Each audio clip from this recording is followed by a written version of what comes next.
De l'évangile de Jésus-Christ selon saint Matthieu, chapitre 13, versets 18 à 23.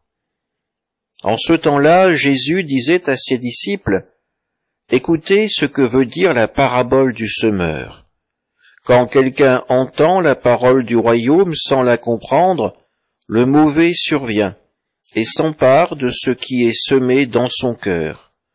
Celui-là, c'est le terrain ensemencé au bord du chemin, celui qui a reçu la semence sur un sol pierreux.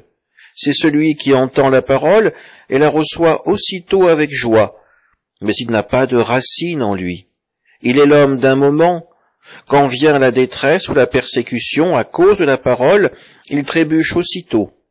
Celui qui a reçu la semence dans les ronces, c'est celui qui entend la parole. Mais le souci du monde et la séduction de la richesse étouffent la parole qui ne donne pas de fruit. Celui qui a reçu la semence dans la bonne terre, c'est celui qui entend la parole et la comprend. Il porte du fruit, à raison de 100 ou 60 ou 30 pour un. Acclamons la parole de Dieu. Nous sommes toujours à la suite de la parabole du semeur. Jésus l'a annoncé aux foules et à présent il l'explique à ses disciples.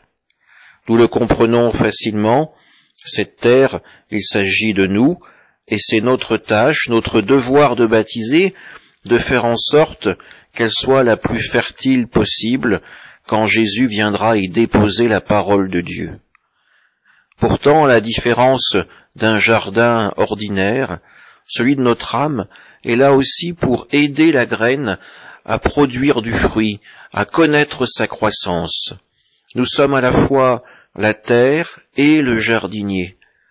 C'est à nous qu'il revient aussi, avec l'aide de l'Esprit Saint, de nettoyer cette terre, de vivre cette conversion, cette purification, pour que la parole porte du fruit. Notre désir, c'est que la parole de Dieu nous transforme et nous guide vers le chemin du royaume du Père. Pourtant, nous avons une tâche à accomplir, faire tout ce qui est possible pour laisser la parole s'épanouir en nous.